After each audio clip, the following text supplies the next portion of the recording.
Kahapon sa Behind the Clash, napanood natin kung paano nagbukas ng saloobin ang mga teen clashers ng Soundwave Squad sa takbo ng round 2. The best that we can do is just to just enjoy the performance. Sabi nila sa amin, quote-unquote, when we step on the stage, let's just give it our all. And I know naman that we will all give our best performances and we'll give the Clash Nation a good show. Whatever happens will happen. Expect the unexpected. Ngayong hapon, bago ang tapatan ni Jeric at Chloe, Lois at Bien, silipin natin ang naging preparations bago sumalang sa Clash Arena. Lahat ng yan dito lang sa Behind the Clash.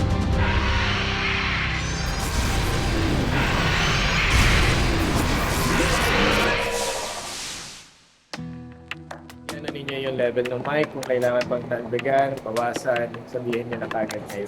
Okay, yung music din, kung ano yung level ng music, masyado mahina, malakas sabihin nyo na rin kayo. Ngayon, okay? Makinig kayo kasi siya ang boss ko, ha? Yes. Okay. Kasi wala. Okay na.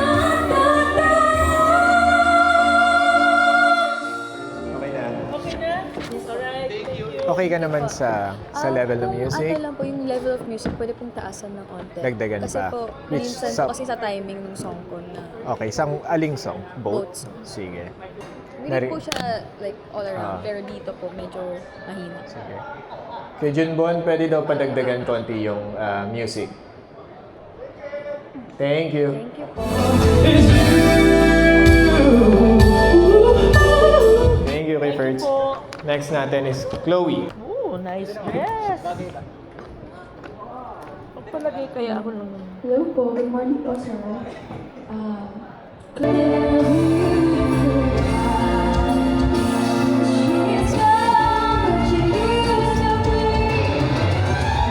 Okay na kay Ferds. Anong mic number mo? Number 7. Mic number 7.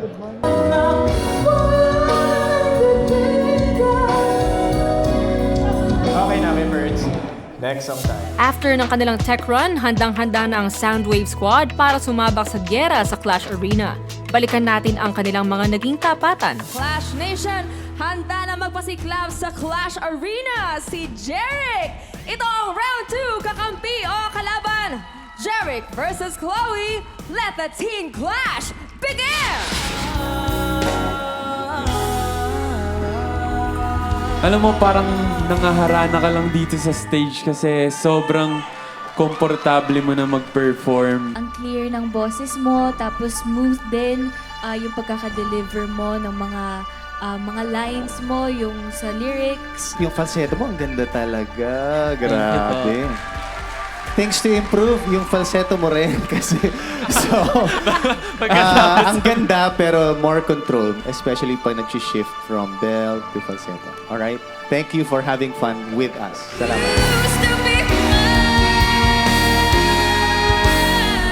Para kang Disney princess. Yes, Disney princess na nakakamdaman ko yung pain habang kumakanta. So much po. Nakita ko lang na parang may konting hold back pa. So, feeling ko sa next performance mo, i-give mo na lahat. Kasi stage mo to eh. Kumbaga parang I concert. can hear it, pero I need to see it in your eyes a little bit more. You sang well. You knew the movements. Pero now, parang in singing also, and mag-agree si Jillian sa akin siguro, is you need a little bit of acting. My vote goes to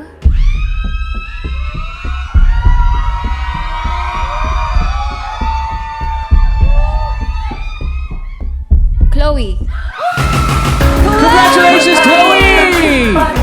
Kunin mo na ang pwesto mo sa top of the Clash! Matapos ang intense na tapatan ni Chloe at Jeric, ano kaya ang kanilang mga saloobin? Pakinggan natin. I'm still in shock. Kasi po, ang galing pong performer ni Jeric and rehearsals, start pa lang po ng rehearsals namin. I can hear the love and the yearning in his voice po. So, I'm still in shock po. I'm very happy. I'm very grateful po na I got in. So, abangan po sa next round po yung next na papakita ko. Talagang ngayon po, kinakabahan talaga ako kasi ako po yung nasa parang kumbaga danger zone. Which is, ayun, pero I'm very, very happy po for Chloe kasi natuwid niya yung kanta niya ng sobrang ganda talaga. And I think she deserves naman talaga that spot on top of the Clash. Pero, ayun, siguro sa next na laban ko, syempre mas gagalingan ko. I'm gonna take that spot there, top of the Clash. Actually, hindi ko po in-expect dahil akala ko po, si Jeric po yung mga kalaban ko. Tapos biglang sinabihan po ko ni Kuya River na pumili ng isa pang clasher. So akala ko po na doon sa dalawa sa kanila, isa po doon magiging kalaban ko. Ang nangyari pala, sila pala yung naging magkalaban. Ay nako. Ang dami na pong unexpected things na nangyari for the past few weeks sa akin. Pero this is it. Nandito na tayo. We'll keep on fighting. Let's go.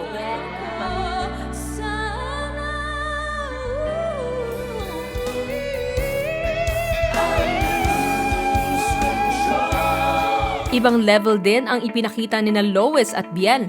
Walang gustong magpatinag. Balikan natin ang kanilang naging reaksyon matapos ang resulta ng kanilang banggaan.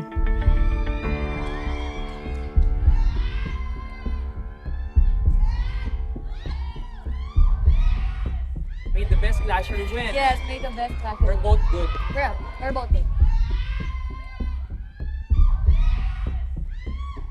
For this round, welcome back, Lois.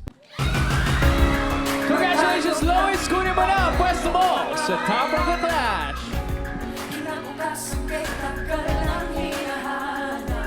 That means, Bien, ikaw ang lalaban kay Jeric sa Matira ang Matibay. Hi guys, so ngayon ay yung matira-matibay ni Jeric tsaka ni Bien. Honestly, mixed emotions ako right now. I'm really grateful to have this spot at the top of the Clash. And hindi ko na-expect talaga na, I don't know, it's just, I can't put into words how I feel right now. I'm just praying for the best sa mga other team, dun sa mga other Soundwave squad ko. And I honestly don't want any of them to go. Chloe, anong nararamdaman mo? Yung dalawa nating clashmates, ayan, naglalaban. Matinding labanan. As in, syempre, nakikita namin sa as twins. Kung di ba sada yung twins mo? Yeah, masiseparate sila. Pero, we never know. Baka may clash backer, right? So, talagang we can't assume anything. Yes, We can't assume anything. true. Para update po, ako'y, I'm cold. Ay, hindi, kasi po, ang lamig po dito sa studio, tapos yung fit namin ni Chloe. It's so very cold and I'm hungry. So, pagtapos po neto, kami ay kakain na at magse-celebrate. So, ayan guys. Yun ang aming update. Yes! Deserve nyong mag-celebrate Lois and Chloe dahil napagtagumpayan nyo ang hamon ng round 2. Good job, girls! Jeric and Ben, this is your last chance. Isa lang sa inyo ang makakatawid sa next round. Ang isa naman ay magpapaalam na tonight. May gusto ba kayong sabihin sa bawat isa? I know naman na magagaling tong Soundwave squad. Kaya galingan na lang natin may the best clasher win. Yes, and ayun, Jeric, I've known you since the beginning. But I'm here to fight and I'm gonna fight all. Yun! Good luck. Alright! At syempre, bilang Clash Master, ako nang pipili. Total, nakapahinga ka naman. Jeric, ikaw ang mauuna. Ito ang matirang matibay, Bien versus Jeric. Let the Teen Clash begin! Nasaksihan natin ang matinding clashes ng mga miyembro ng Soundwave Squad. Bukas, balikan natin ang naging harapan ni na Jeric at Bien sa Matira ang Matibay round. At maririnig rin natin ang naging saloobin ni Jeric matapos niya magpaalam sa Clash Arena.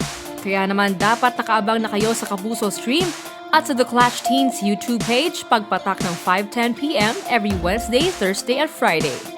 Clash Nation, for the very first time sa Clash history, you can now show your support sa paborito nyong top 12 teen clasher by voting for them and sa pag-stream ng kanilang single. Just scan the QR code to vote or visit the page of the Clash Teens for more details.